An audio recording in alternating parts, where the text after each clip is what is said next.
I will say that most people undercharge because they price based on time and not based off of transformation. Hey y'all, welcome to Pitch to Pay. If you are in a space where you are hoping to learn how to write, price it, and send it, and what I mean by that is your pitches, then you are in the right place.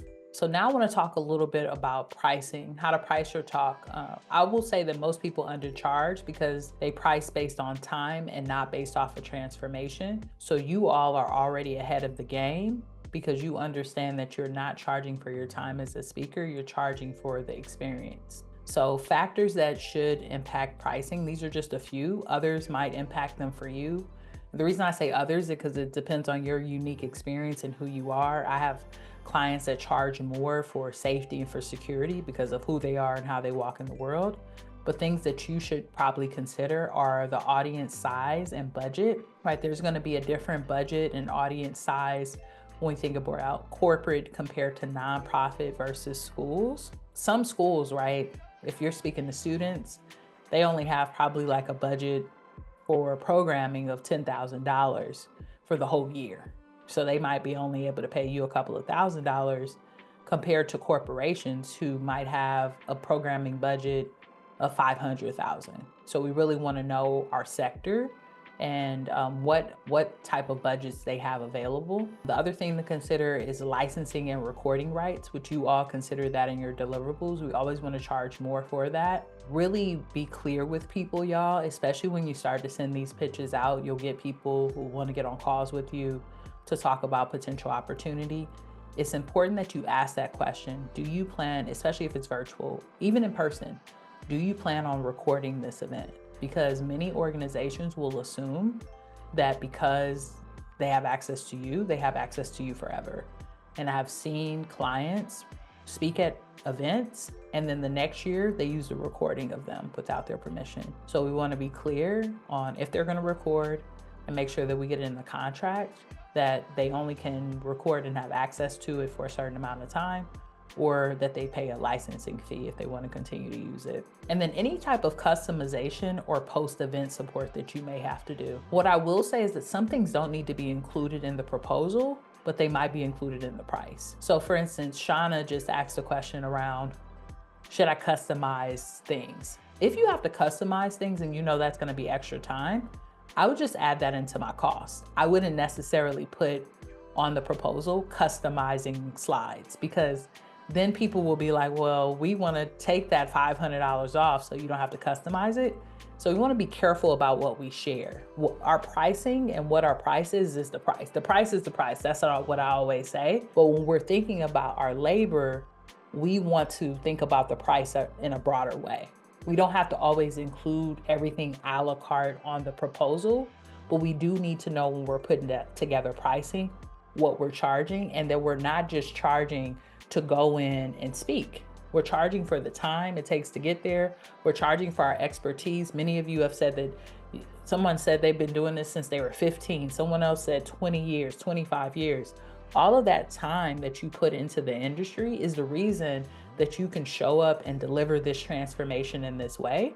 So they're paying for that credibility as well when you think about your price. So I want you all, before you answer this question around like what's your minimum, your confident number, your stretch goal, I just want to share with you a little bit about like, how to think about pricing, right? For instance, you could have your base keynote be like $3,000 to $5,000. And then your core offer, your core offer is usually the one that organizations you want them to choose. It's kind of like the Starbucks model, right? Like they have the small, medium, large, but they want everybody to get the medium. And that's why they price it in that particular way. But it can include a keynote, maybe replay access, the slides, and a strategy call.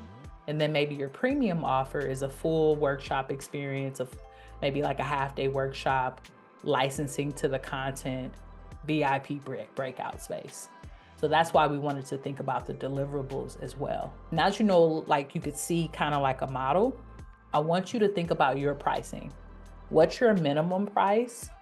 What's like your confident number, like your core offer? And then what's a little bit of your stretch goal? We got to start talking about the money. What's the lowest you want to be paid to speak? What's in the middle? And then what's the stretch goal? And then I want you to think about the deliverables that are gonna go with that. So for me, most of the time, the minimum for me is 3,000. I don't wanna get paid less than $3,000 for a talk. Will I go lower than that? It depends on the organization. I have done that before, especially if people I really wanna work with. Because what I understand is if I can go in and create that transformation, they're gonna bring me back. Also, this year, a lot of companies lost funding. So for some of the groups that I currently work with, I might have went a little bit lower because I want to continue to work with them, especially if I work with you the last 5 years. You're telling me your budget got cut, of course I'm going to do it. But for most people, new people, I don't want to go lower than 3,000. That's just for the talk. That's not no workbook. That's not no pre-call, post-call, none of that. That's just for the talk. Now, for my core experience, I will include books as an option, but I'll usually put in there, if we have an audience of a certain amount, this is how much the books cost for that group. So I will name that. I might include a workbook type of experience or a worksheet that we could utilize, and maybe a Q&A afterwards or something like that. And that's usually going to be anywhere between 7,500 to 10, 12,000. Then if I want they want the whole shebang, as they call it, that's when we're going into like a half-day workshop, workbook, licensed out, probably content, and that's gonna be 25K and up. So for you, what's your roundabout? Okay, cool. So we got some numbers in here. Shauna, 3,500 is the low, 5,000 is the middle, 1,500 is the stretch goal. Miss Amanda, 3, 5, and 7. So we want that 7 to go up a little bit, Miss Amanda. The 7 should be at least double of the core offer. It's probably gonna be 3, 5, and 10. That probably would be your pricing model if you're comfortable with that. All right, Victor, 5, 75, and 10. Okay, great. So bonus for you all to consider that I've been utilizing this year that has been really effective. I always ask for 50% upfront. I think that's fair. Some organizations can do it and some of them can't. But I would ask for that once the proposal is accepted. I would say, is it possible to get 50% of the contract by this date and the other half no later than a week after? Shauna, if you want the core to be 35, you don't want to go lower than 35, then I would think that your mid should be 7,500 instead of 5,000. So I would be 35, 7,500, and then 15 or 16,000. Okay, Shannon, 3, 5, 12. Okay, cool. I love how some people like, yeah, I ain't going, Victor said, I ain't going that low, I'm going 5, yeah. That's probably my next move, Victor, to be honest with you. I don't even want to go lower. I honestly don't want to go lower than 5. Need to stop bending for folks. All right, great. Thank y'all so much for naming your price. It's so important to know this and to have clarity, because this will determine what kind of offers we put in. The other thing is, when you send out a pitch, what you're pitching is the opportunity to get on a call with the decision maker to talk about putting together a proposal for an opportunity. You're not necessarily pitching the opportunity unless you're pitching like a conference, right? If you're pitching a conference, then you're literally saying, hey, I want to speak at your event and this is what I'm going to speak about. But if you're pitching to an organization, you're usually trying to get on the call with the decision maker. When you have your list on your Calendly or whatever calendar you use, and it says budget, I like to do sliding scale. So I'll say, is your budget 5 to 10,000 or 5 to 7,000? Is it 8 to this, right? I give them a breakdown that they can click. And if they're not able to fill that out, then they can't move forward. So that also, you can avoid tire kickers, right? When people can't necessarily, if they don't have a budget, they won't be able to fill out your calendar. Go for it, Victor. I see you got a question. Yeah, it's not a question. I just wanted to give you your flowers because I came to you at 3,500, but you told me, nah, I see your stuff. You need to be at 5. So I'm taking my direction and it's prescribed. I love that. I love that. You know, actually, Victor, that's a requirement in S4P that we don't go lower than 3. So I'm not surprised people said 3, but I'm proud of you for saying, you know what, Evolve, you're right. Put that 5 on it. I love that. I love that. That's good to know. 5 is a really well-rounded number. The other thing, y'all, is 5 is not our 5, right? Like you get paid 5, you still got to get to the event. You got to realize taxes. Sometimes if people pay you a certain way, it's a transaction fee that goes into that. So money starts to get cut. So we really want to be, we want to be clear on our lows, because we can always go higher, y'all. We can't necessarily always go lower. We can't go higher, we can always go lower. That's how I always like to say it. Like no one wants to go down after they've been paid a certain amount. So now I want you to think about the deliverables, but you don't have to think about this literally. This is really what we want to think about when we're putting together our proposal once we've done our pitches. And thank you for those flowers, Victor. I really appreciate them. I like the flowers while I'm alive, so I love that. But we want to think about our offer ladder, because when we do start to pitch and the organization says yes, we want to have a proposal that we can put together that already has our deliverables, and we customize it for the organization. So one pro tip that I'll give y'all, I have a standard proposal that I use. And for my Academy members, if y'all want access to this, it's in our templates in Kajabi. So just let me know, I can give you the link to it and all of that. But I have a standard proposal, and literally what I do with AI is, let's say I have a call with a decision maker on Zoom. I turn on the AI companion to take notes, and I always ask for consent. Anytime y'all are using AI, make sure you ask for consent. I turn it on if they give consent. During that call, I'm asking them questions. When's the event? What outcomes do they hope to get out? What's the theme? All of that information. My whole hope there is to gather enough so that I can put it in AI and say, based off of my core offers, help me put together a 3-tiered proposal. One based off of my base price, one based off of my core price, and one based off of my premium price. Then they can put it together for me in AI, and I can also pull from the transcript of the conversation I've had with the decision maker and make it a really unique, customized proposal without putting a lot of labor into it. So that's why it already helps to know what you're going to offer and what you can offer earlier in the game than waiting for the opportunity to come. You might want to customize it once it comes, because people might ask you to do things you've never done before. Then you got to think of a new price, but it's good to already have that. So think to yourself now, we're going to move on from pricing, but based off of your pricing, what do you want to offer under those tiers? And you can feel free to share them in the chat. Based off of the base, the core, and the premium price, what do you want the deliverables to be for each of those tiers? So we talked a little bit, right, about pricing, and you could put that in the chat if you want to, or put it in your notes. Now I want to move on to the leads. There's usually 3 components here, y'all. We have our offers that we need to create, which y'all just did. And then we need to know, where do we find the people that we pitch to? Like, now I got this offer and we'll put together a template that you can send out, but how do you find the people? So there's 3 types of people. We have hot, which are like clients you booked before, your existing network. For my clients who use Talkadot, if a person has post on your Talkadot, like they want to hire you to speak, that's a hot lead. Hot, they know you. Warm might be podcast hosts that you've worked with, other coaches or speakers, people you've met at events, friends, colleagues. And then cold are people you don't know, conference organizers, associations, and summits. We usually want to do a mix of pitching of all of these type of places, so that we can, one, if it's a hot lead, we're following up on easy money. These people have already said that they wanted to pay us, or they paid us before.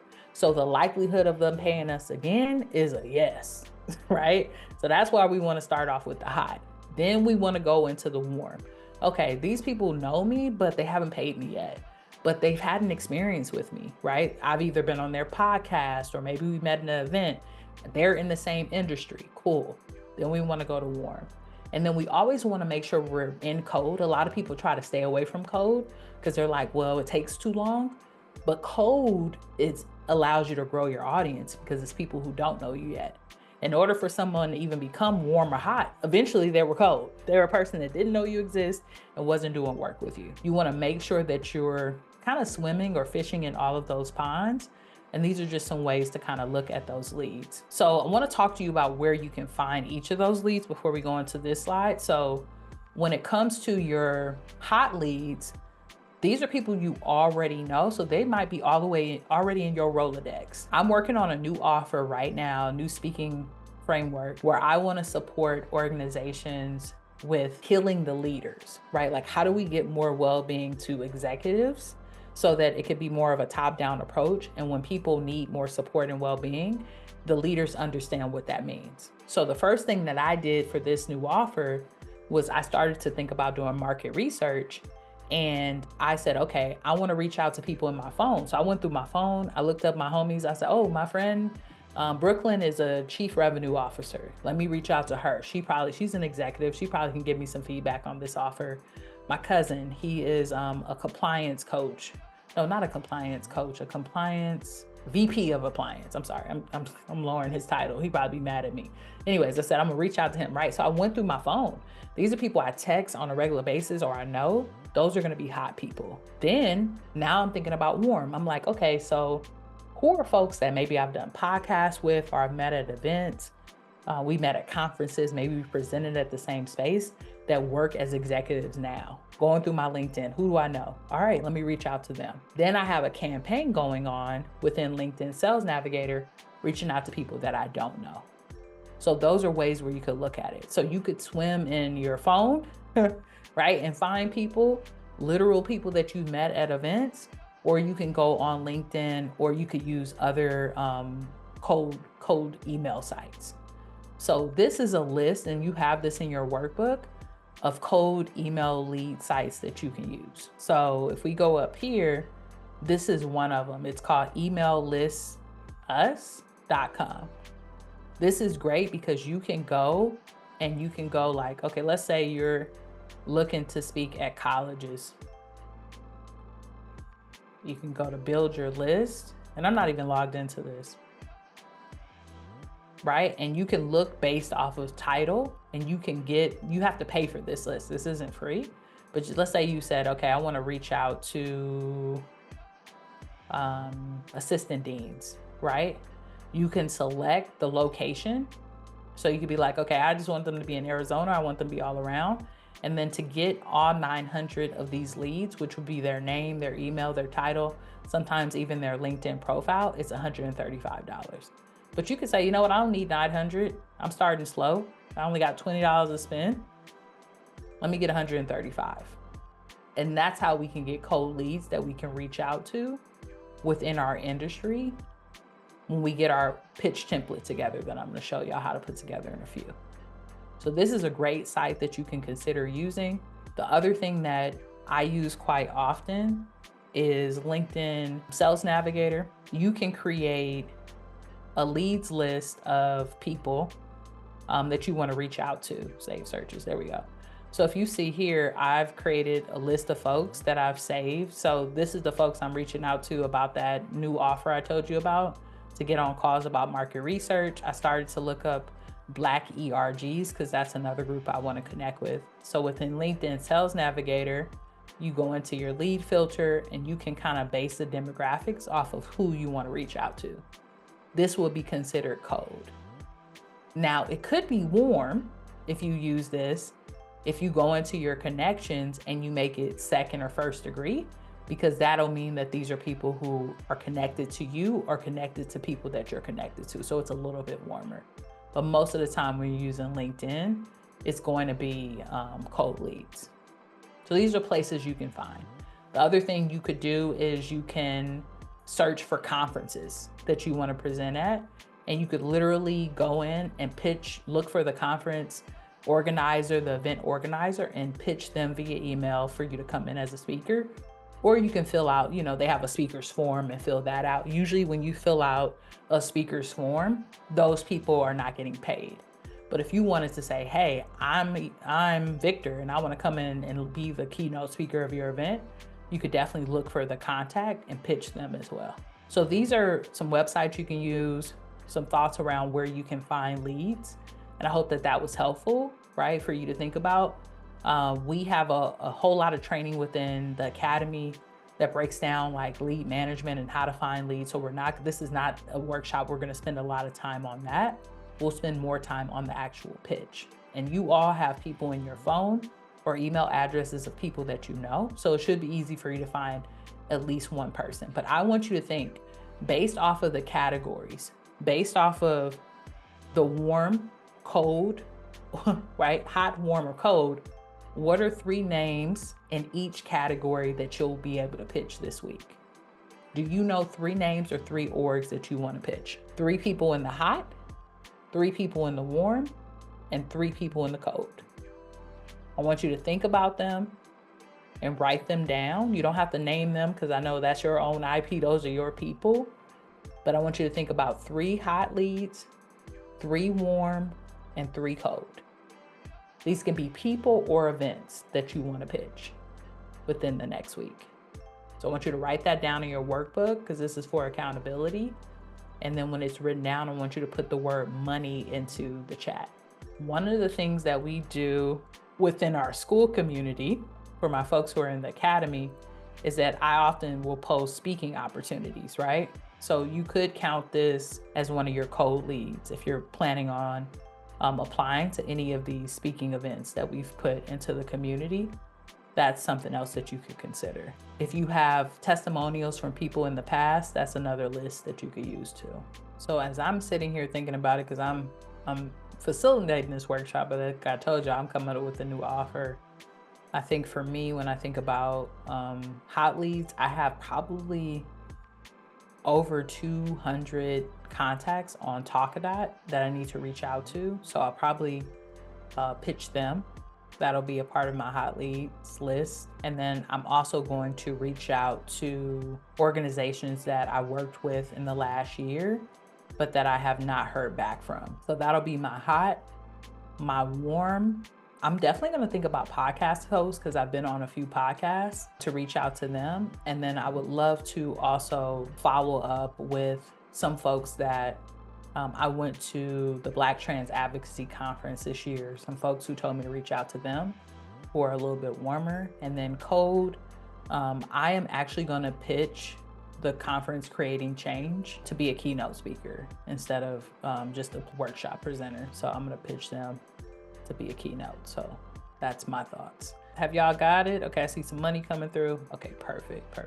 Okay, so now let's talk about our approach to how we're gonna do this, and then we'll put together our pitches. I don't want you all to rely on just one channel when you're sending your leads, right? It's important that you have an omni-channel approach when it comes to that. So I want you to think about what are the 2 channels that you're gonna use. It could be LinkedIn, it could be email. You could do Instagram DMs if you're more popular on Instagram, in-person events. I know some folks are really great at that. It could be cold calls or speaker submission forms.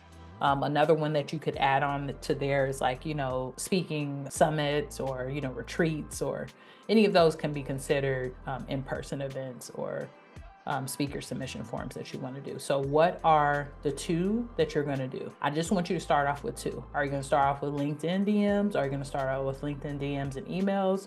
Instagram DMs, something that might not even be listed here, but you want to start off with that as pitching. I want you to think of your 2 channels that you're going to use, and then I want you to share those in the chat. What are the 2 channels that you're going to use? Email, speaker submission forms, Shauna. Okay, perfect. Crystalline, LinkedIn messaging and in-person events. Perfect. Okay, Shannon, LinkedIn and speaker submission.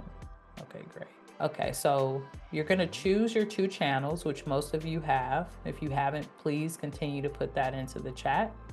And then I want us to pull out our calendars. You should already have those up and available. And I want you to schedule time for each weekly.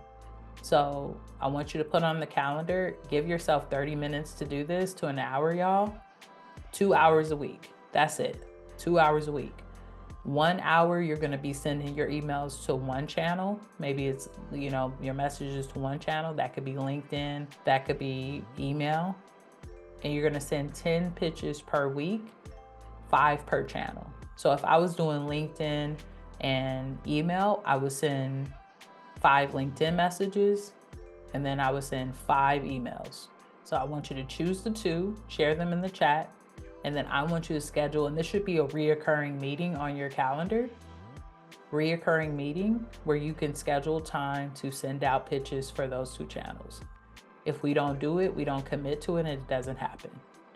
It probably will only take you 30 minutes, but you're gonna give yourself an hour because we know that sometimes our time, things might happen with your kids or with your life. That time might get eaten up. So you wanna make sure that you give yourself a little bit more time for the resistance that just happens in our lives. Crystal, and it's gonna be actually 2 hours, 1 hour for LinkedIn, and for you, and 1 hour will be maybe you going to an in-person event, a networking event a week. So that's perfect. Maybe at that networking event, you agree that you're gonna meet at least 5 people that you're gonna exchange contacts with. Not just going to the event, but being intentional about making new connections. So I'll go to the event and I will meet 5 people that I'll exchange contact information with. Okay, so once you're done, y'all, with this part, just put done. If you schedule it on your calendar, this is probably the most important part of the workshop, to be honest with you. We're gonna get into putting together your pitch, but we'll probably put together and then send out one if you don't have resistance and anxiety around sending it out, which is great, but you wanna have it on your schedule so that you can do it again. That's so important. Please get it done. Do not skip it. Do not be like, I don't have time on my calendar. I literally post this almost every other day on social media, but I'll just say it here. If we do not do outreach, we will not eat in our business. If you don't do outreach, you will not eat. So you have to make time for it. There will be times in your business and your life where you won't have to do as much outreach because you'll be out speaking and consulting and getting paid. So you won't have to worry about it. But for now, we have to do it. So we really want to set the bar for ourselves. You do have a tracker that you can use in your workbook. So you have a pitch list worksheet that you can use on page 5 if you want to be able to write down your pitches. And then you have a tracker that you can use on page 7 that you can print out so that you're able to keep up with it as well. So we have given you a tracker to use that could be helpful for that. You could also just take this and be like, you know what? I want to just create my own spreadsheet, right? I don't mind you taking the information and doing that, but keeping track of what you're doing is important as well. So in this tracker, right, it's like the contact name, the channel that you used, if it was sent or not, did they respond, and then a follow-up date. We do have systems, y'all, that can do this automatically, but what I've learned is that a lot of these systems end up being overwhelming. So for me, I think it's better for you to start to do it manually first, and then once you find a flow and you're doing it consistent, we can turn on, especially for folks in the academy, we have a lead gen app that reaches out to decision makers on LinkedIn. We could set up a cold email campaign that reaches out to hundreds of people. But until we have it down where we're able to do it manually and see if the pitch actually works, we don't want to, it's like throwing a whole bunch of gasoline on a fire that you don't want to burn, right? Like, we don't want to do that until we get this approach. So really, you want to set the bar to send 10 outreach attempts per week. That's going to be 40 per month, and that's going to give you momentum. Most of you haven't even been sending out 2 per week. So this is going to be a big jump for you. And then once you're doing this consistently and you start to see traction, if you're in the academy or the Profitable Speaker Circle, come to me and we could definitely talk about turning on one of these automatic functions. But for now, this is what we want to utilize as a goal. Can we agree to that? If we can agree to that, put the word love in the chat. If we can agree that we'll send out 10 pitches every week, we'll do outreach 10 times a week, 2 different channels, and we'll do it consistently. We'll track it so that we can bring some money into our lives and into our businesses. Okay, great. For LinkedIn as one of our channels, could the weekly goal be create 3 posts, schedule for the week, and message 5 people? Yeah, of course. Of course it can. I want you to focus on the reaching out to people. And as long as the outreach is happening, the other stuff is amazing as well. But I want you to focus on reaching out to folks. Okay, Shauna, I'm gonna do this Monday morning at 9, 10 emails, and Monday afternoon at 2 p.m. LinkedIn. Okay, great. Perfect. Know your schedule. So let's get into some scripts, y'all.